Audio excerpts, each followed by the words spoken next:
Good morning. It's Teepa.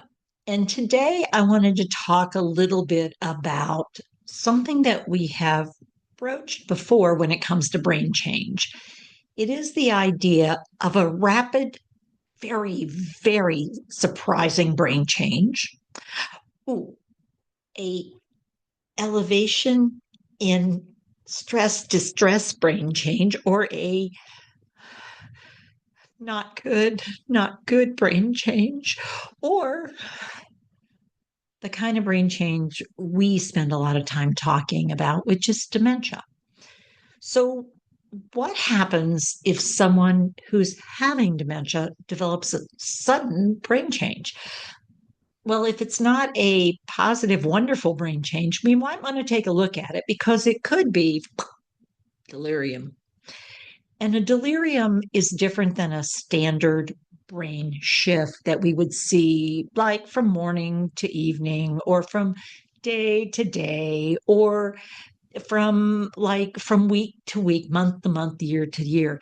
It's a rapid boom, and it often has evidence in the area of orientation. In other words, hippocampal function.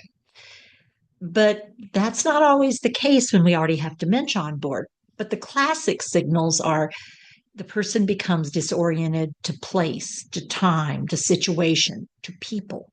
So it happens suddenly, though. Now, we've got to be careful here because, of course, Lewy body can have those changes. Alzheimer's can have moments of those changes. But classically, it's not at that same level where you also tend to see an increase in anxiety, emotion, or a somnolence, like it's hard to get the person aroused, like they're really not very present with their brain. So when we have like either this downward sort of not a lot of activity, so somnolence, sort of less active, or hyperactive, sort of really, then we should really get super curious because that, if it's not part of my regular rhythm of my dementia, should raise all kinds of alarm bells because that's not classically dementia. It's something else. Now, it could be something substantial or it could be something very minimal because sometimes when I live with dementia, my brain takes a little piece of data and blows it up. But sometimes it misses big pieces of data until it causes harm inside me. So, for instance, I could be missing that I have a toothache, totally not noticing. It gets infected. I have an abscess.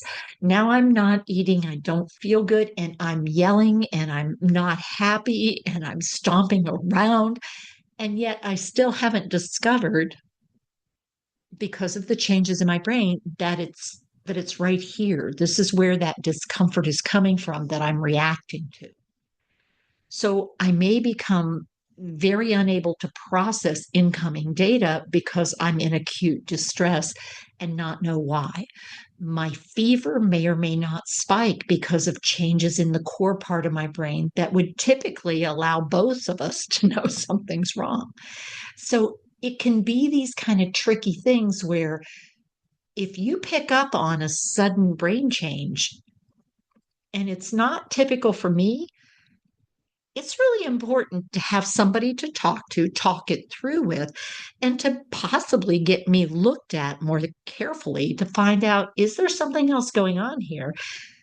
Unfortunately, we have to get the right person to take a look because all too often, sometimes people tend to only think about things like UTIs or upper respiratory infections, or maybe they're looking for a bowel problem. And what they don't do is back up quite enough to also explore, oh, so the cat died recently and the person was really attached to the animal. Or maybe someone's out of town and has been for a while, and the person we thought didn't really notice how long it was, but all of a sudden, this person is in acute distress. And we then realize, oh, you know what? Somebody hasn't been to visit, somebody hasn't been present with somebody. So it's not always physiological or physical. It could be emotional, it could be social, it could be spiritual.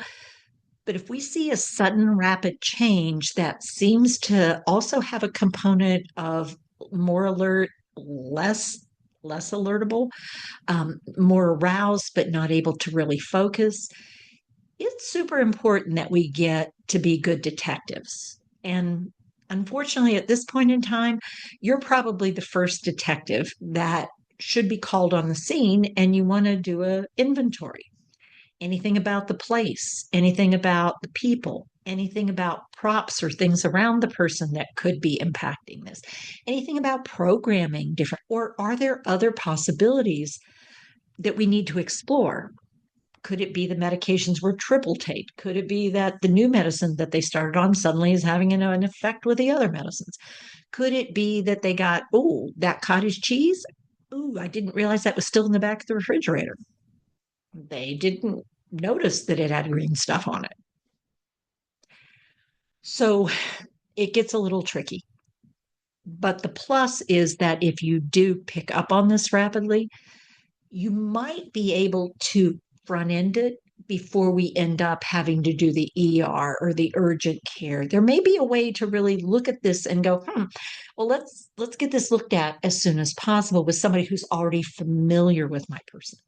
And if not, you may want to have all your sort of info with you and already have it laid out so that you're not having to come up with it at the last minute when your brain isn't doing so well either. Because if someone else's brain is in distress, guess what?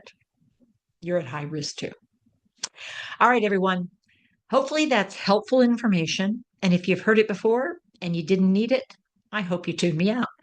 But if it is helpful to think about that again, maybe in a slightly different way, I'm glad I said it.